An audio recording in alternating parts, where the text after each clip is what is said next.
Hello, and welcome to this episode of Round Robin.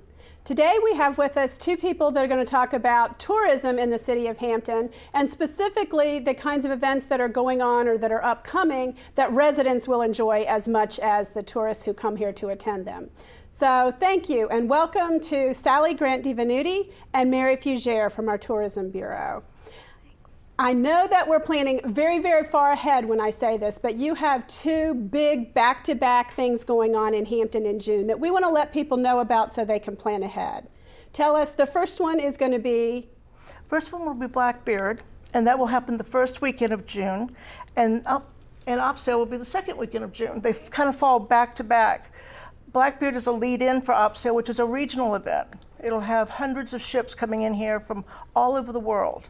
And then Blackbeard, we will have our Pirate Festival as we have in the past. So we're very excited about both of those events coming in. Now, Blackbeard is one of those events that started as kind of a small downtown thing and has grown really into one of the major Hampton Roads festivals. Last year we had how many people, do you think? Oh, tens of thousands by the time the weekend was over. The interesting thing that was about Blackbeard and Opsail was that the first Opsail in 2000 is when we decided to start the Blackbeard Festival as Hampton's portion of Opsail.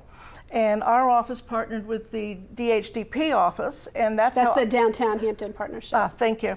And that's when the whole Pirate Festival started. And we've carried it on annually since then, and now we're able to kind of bring them back in lockstep together, which is kind of fun to see the whole rotation of the growth of that particular event. And they tie together so well, and they tie in with what's unique about Hampton because of our history, right. The waterfront and ships, and there's an actual pirate history here as well. There is, and we have a wonderful turnout for the parade and the character vessels and the fighting and ships and the battles. It just raises the child in all of us to go see that. That is one of the things I've noticed about the Pirate Festival, the Blackbeard Festival, is that it does sort of bring out 50-year-olds who are 12-year-olds kind of at heart, and it allows them to have a lot of fun in this very safe way. I heard somebody on the radio the other morning speaking in pirate. I mean, it is something that captures people's imagination and fun-loving spirit. I think so. I think part of it goes back to the old Errol Flynn movies. You know, we all watched those in the Saturday matinees and wished that we could be part of the sword fights and whatnot. And now people can. They have a pirate ball that's open to the public that you certainly can buy tickets to go to. They set up the pirate camp. They have the ships that come in. Wait, what is the pirate camp? Well, they put up actual tents in Millpoint Park, and the pirates live there during the weekend. I didn't realize that. That's where fun. they sleep. They cook, they sleep, everything there. So that when people get a chance to come and see them, they can actually see how the pirates would have encamped when they were in Hampton or whatnot. It's a lot of fun. And many of those pirates are also the entertainers through the course of the weekend. They're singing sea shanties. They're really bringing the festival to the community wherever they may roam. And so everyone has a very interactive, immersive experience. Everybody can throw on an eye patch and grab a cutlass and say "arr" and just have a good old time. And it's very family friendly. There's a children's section. There's no alcohol, with exception to a few of the events over the course of the weekend. So it's very child friendly, but very adult friendly as well. Mm-hmm. And there is something timeless about pirates. I mean, you mentioned Errol Flynn, there's Pirates of Penzance, and there's Pirates of the Caribbean, which is still a phenomenally popular show for different generations of people. So there really is something in there that captivates folks and continues to, years after the pirates are gone. And you mentioned our history. With Blackbeard being a real part of Hampton's history, Lieutenant Maynard, was sent by the royal governor to go capture Blackbeard, and they brought his head back and hung it on the bowsprit of their ship. And then suspended it on a pike at the mouth of the river. I mean, that is something that Hampton truly can claim, and it's really fun to annually celebrate that demise of Blackbeard. But there's pirates still today. I mean, you've got pirates. They're a whole lot less colorful. Yes. A whole lot less colorful. But I mean, it does show how that pirates exist all through history. And so we've just captured on the part of pirate history that's particular to Hampton. Mm-hmm, mm-hmm. But it's a great kickoff for OpSale. Now And tell us what OpSale is for people that aren't familiar with it, because that is not an annual event. That comes every how many years, or is it But varied? there's no regularity, Absolutely. really. The last one was in 2000. During the celebration of Jamestown quadricentennial, the 400th anniversary of Jamestown, there was Sail Virginia, which was a fraction, really, of the size of OpSale. OpSale drew tall ships from across the globe. This year's event is different because it involves the Navy and warships from across the globe. So on June 6th, these warships and gray hulls will parade into our harbor. And because we have in our harbor the world's largest naval installation, we have an opportunity to host ships that many of the other ports will not be hosting. So to see these gray hulls parade in on June 6th, or parade past Fort Monroe and the Hampton waterfront. And then on June 8th, we see the tall ships parade through. And we have a wonderful vantage point from Hampton's shoreline. I mean, there's really no other point in the region that you're going to have a better view.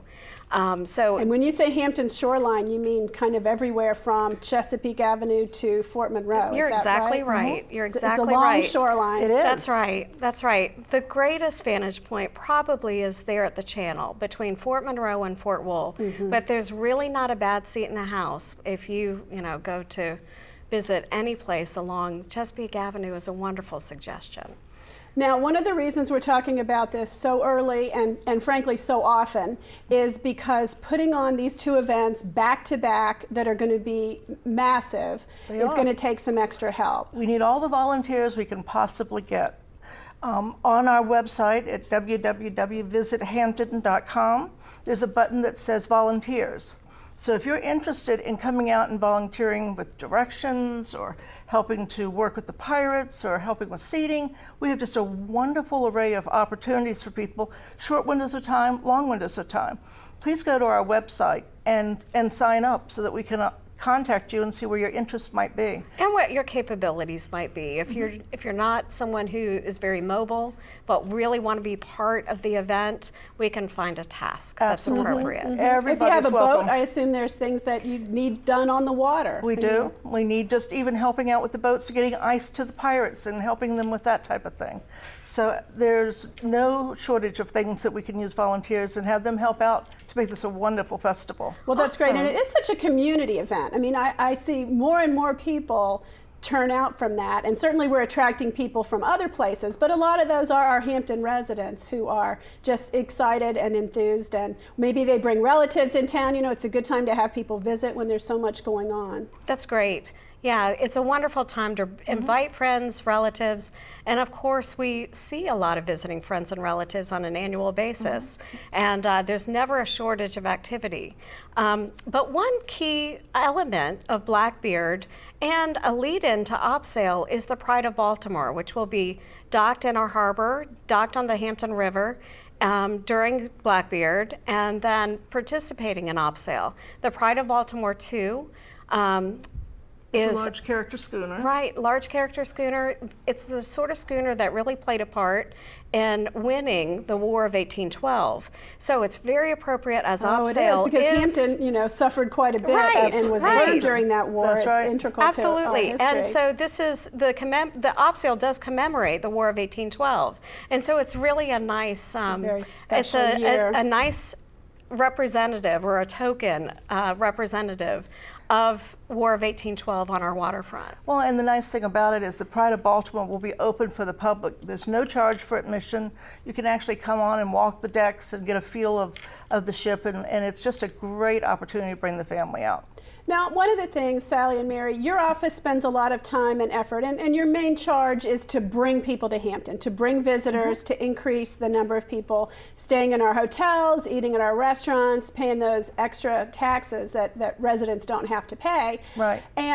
But there's this spin-off benefit because so much of what you do is interesting to local people as well. And you just finished 2 events at the convention center, 2 events that attracted a very different crowd, but which a lot of locals attended as well. Do you want to talk about those? That'd be great. We had the Hampton, Virginia Sports Festival. We had, give or take, 8,000 people there, and they were people participating in 20 different sports, all at the same time at the Convention Center. Hugely successful. We're looking forward to and growing it in future years. Last week, a couple of weekends ago, we had the Mid-Atlantic Quilt Festival. We were able to get that group in here before the Convention Center was open. They signed up at the Convention Center as one of the very first clients, and they've had every show since then at the Convention Center, and they're booked to the year 2017. So we're very excited to have them. They actually bring busloads of ladies that charter buses so they don't have to worry about driving, and they can put all their packages on the bus. So that was a wonderful opportunity there to have that. And now, and then there's the Tattoo Festival. Different exactly. audience. Very different audiences, all three. And that just shows how adaptable our Convention Center is, that you can have banquets, you can have meals, you can have exhibits, you can have tattoo ink shows, or sports festivals, or ladies doing quilting. So they're three very successful weekends that are almost completely in succession.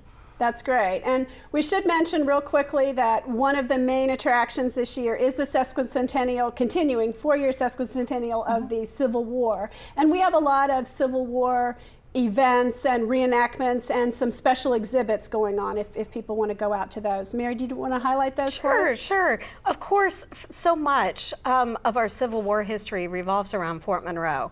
So this is a great opportunity, a great year, and every year is a great year, to visit Fort Monroe, to go to the Casemate Museum and experience the Casemate. There are other ways to explore Fort Monroe. You can use the geocache adventure that is available through our website, visit hampton.com. There's also a iPod tour and a smartphone tour. That is multimedia tour. You just access through our website again. Click on it and you receive, you can access videos and interviews with people and experts on Fort Monroe and Fort Monroe's history. So wanted to mention those two.